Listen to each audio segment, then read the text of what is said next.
Hello and welcome to the Tillage Edge with me, Michael Hennessy. This is your regular update for all your tillage news and advice. The current Indian summer we're having at the moment will allow the remaining parts of the harvest to be completed, but that's probably only just spring beans at the moment. Grower focus now turns to other crops and also field preparation for those crops. Part of that preparation comes around to tidying up field margins and hedges. I think at the moment almost every flail is going in the country. However, farmers should stop and think a little bit about the job at hand and ask, is there a better way that it can be done to enhance that habitat?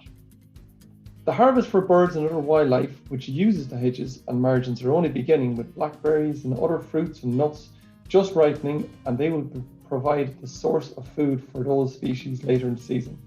I'm delighted to be joined by Dr Catherine Keena, a countryside management specialist, who joins us today to discuss how critical these habitats are on the farm and how best to manage these resources. Catherine, you're very welcome to the podcast. Catherine, before we start talking about how to manage hedgerows, I just want to talk about how beneficial hedgerows are to birds and bees and insects in general. Well, bees need flowers, so they use hedges and margins that have flowers. And the really fantastic thing about hedges is that they can have a variety of flowers all the year through, you know, from the willow way back in the beginning of spring, right through the whole year, down to the ivy, the latest flowering one, you know, towards the very end of the year. And a lot of our solitary bees become active early in the year.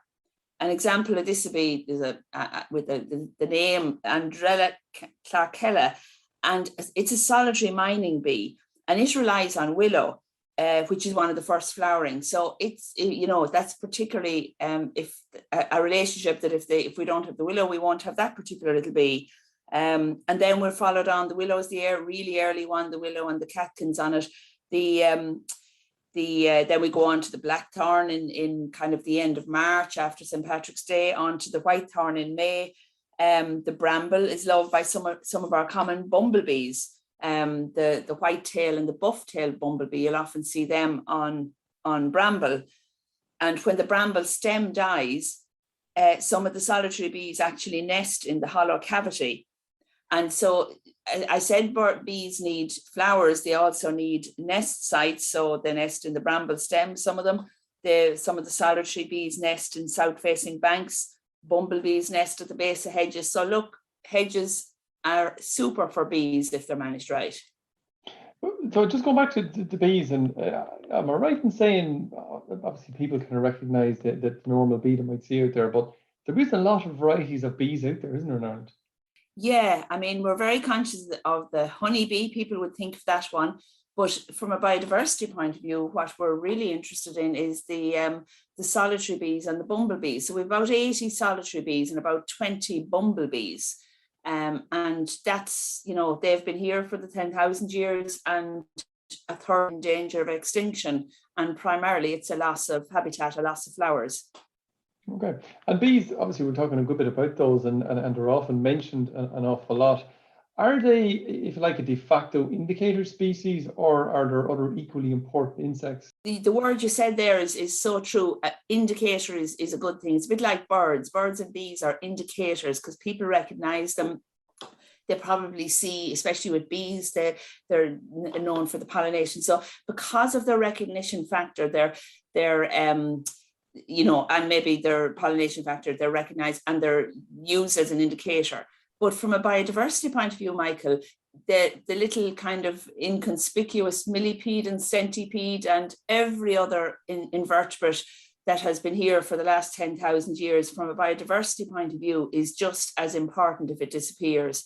There's a kind of a phenomenon known about, you know, we look after the kind of the better looking species. We get worried if they go and we're not worried about the others. But from a scientific point of view, and that's what we have to go on, you know, every species lost, or, you know, we're as interested in all species. But the use of indicators such as bees is really, really handy and very useful.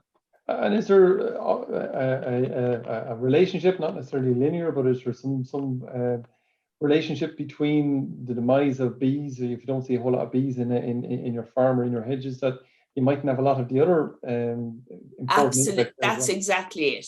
That's exactly it, because, you know, other things use the same type of flora, you know, And it's the same with the birds. So yeah, they're key kind of species that, yeah, if they're there, other things will be there. Okay. So if we move on to maybe the bigger end of the house, then back into birds, what are the main species that are nesting in our hedges?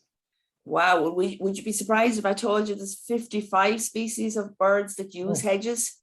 Now, when I say use, I mean it's about 35 of them that actually nest in the hedge. But don't forget, there's other birds then that use them for food, there's shelter, song posts, perching posts, corridors of movement. So they are just incredibly important for the birds we have in Ireland.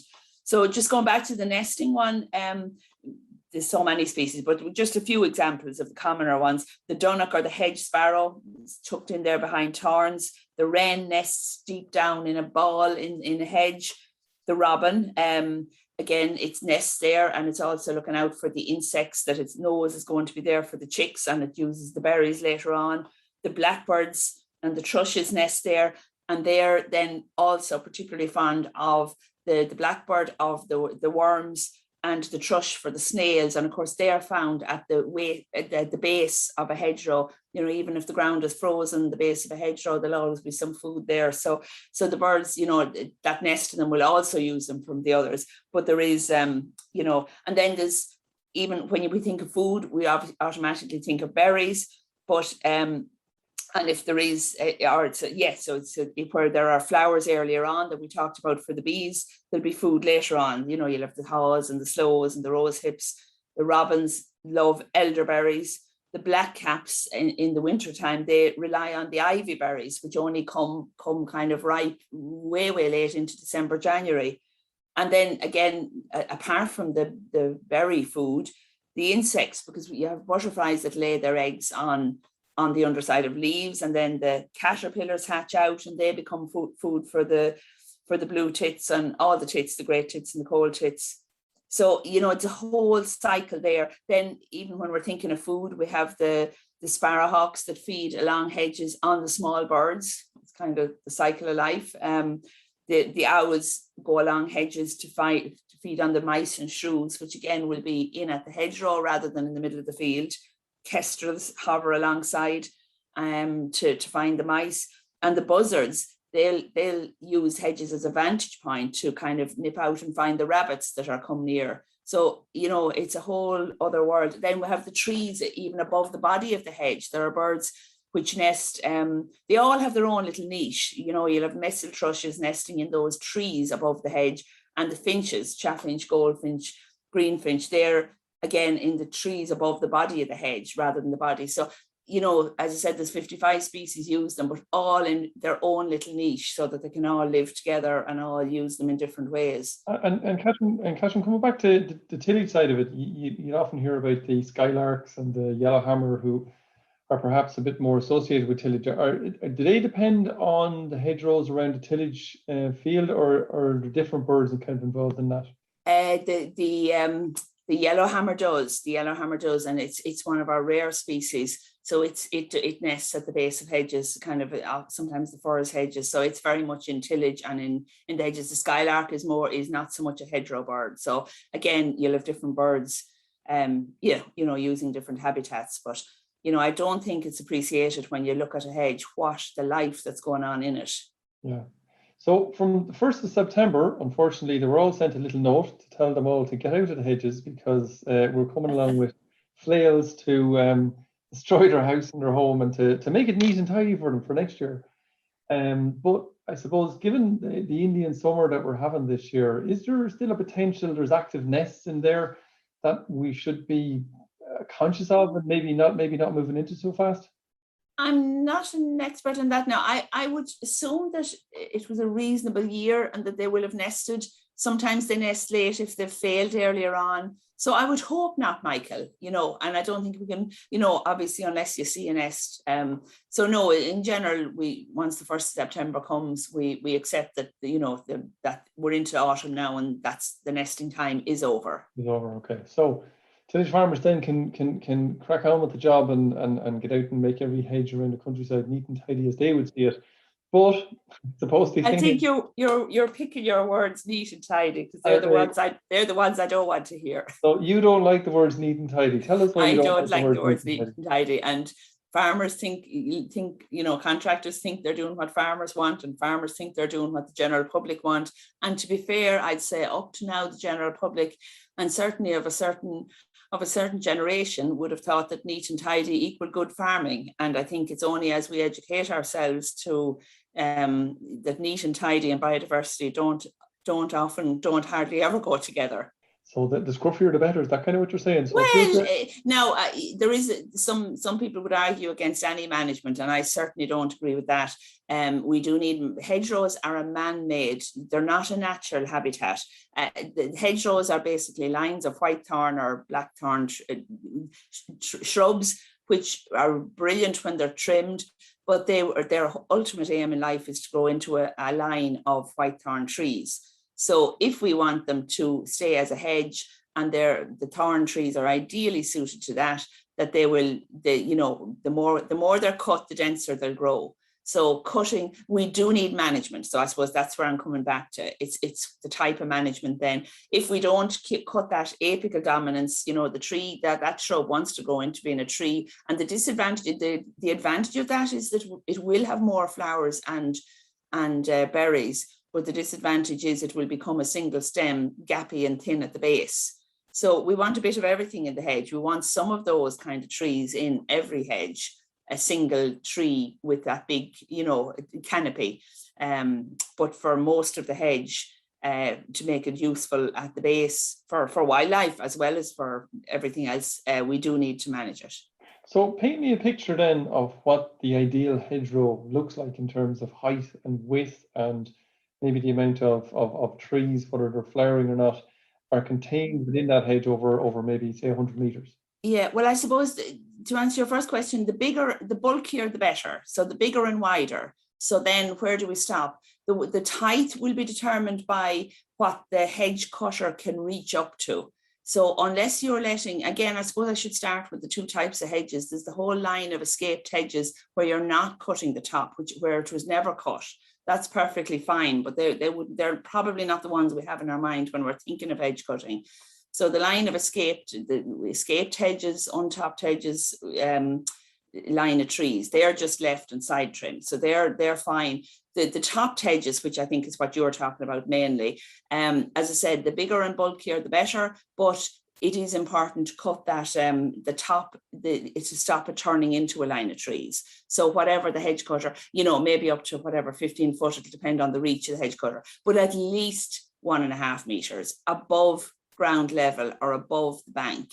So, the bank, that's because the birds won't be found in there if the fox can get at them from the ground, or if the birds of prey can get at them on top. So they need a certain amount of bulk.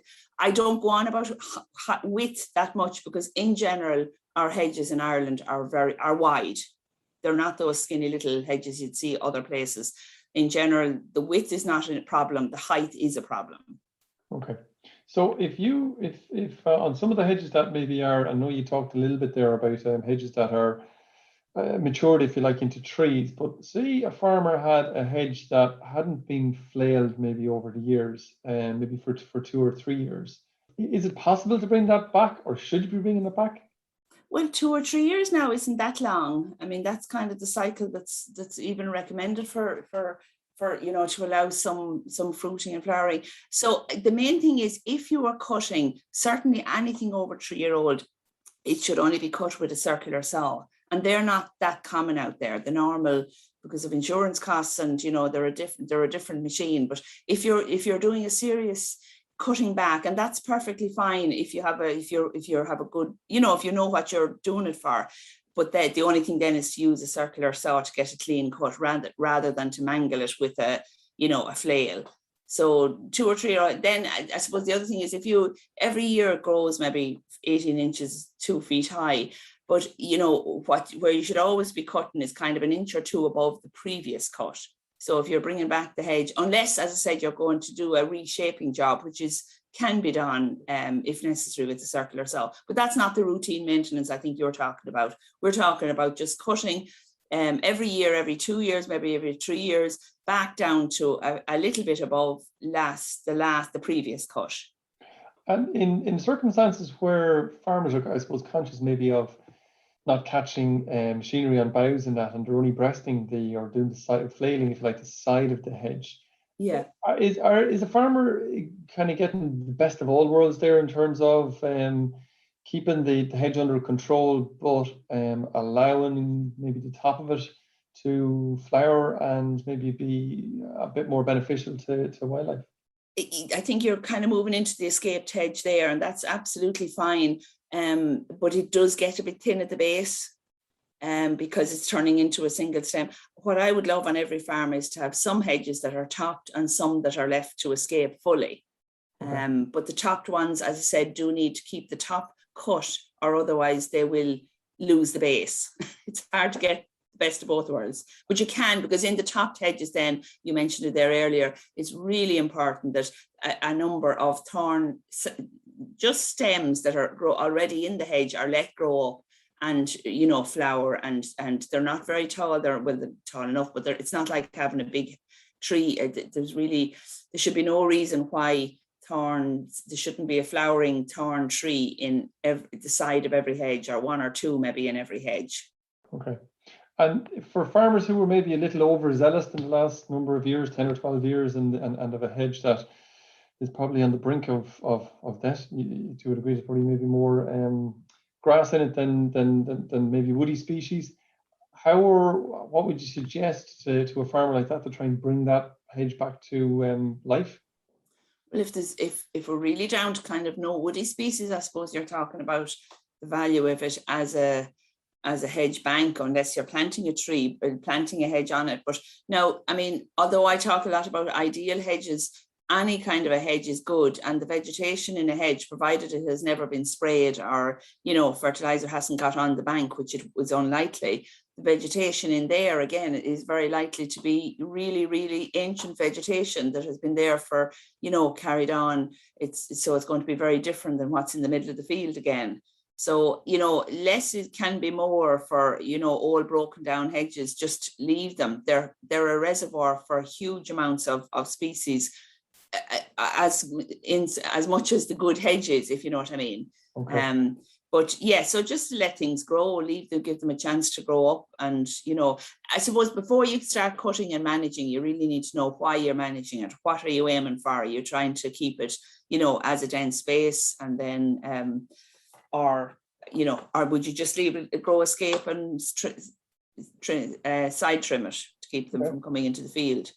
So for a farmer who is maybe thinking about changing the type of neat and tidy, as we talked about earlier, to something a bit more managed, but the contract is kind of coming through the door, as they normally do. Any advice on how the farmer might educate that contractor to basically do what he would like him to like? The most important thing is to talk to him, because so many contractors and farmers tell us that they don't. They ring up, come and cut the hedges. You know, there's no discussion about how.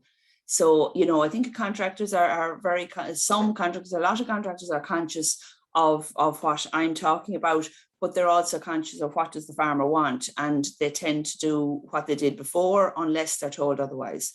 So the instant improvement that can be made in any hedge, as I said, is to leave a bunch of saplings grow up.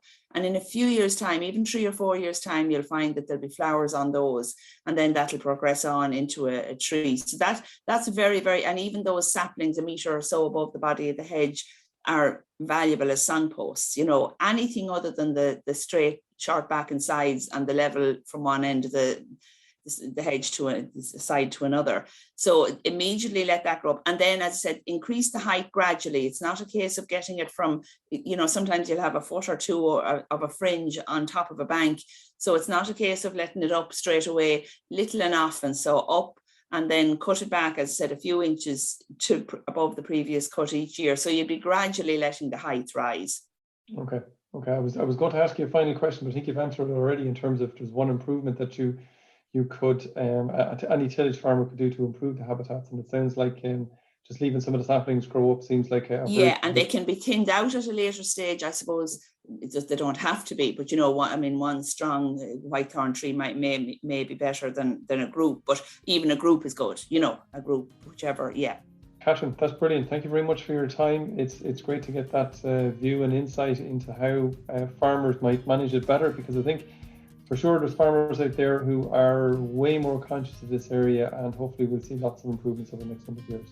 Catherine, thank you very much. Thank you. You're welcome. So that's it for the Tillage Edge, and my thanks to Catherine for joining me today. The second part of the Tillage Crops Forum is on next week, Thursday, September the 16th. And this webinar hones in on the carbon capture in tillage farms and also problems of nitrogen losses coming from tillage farms. You can register for this webinar on teagasc.ie/events.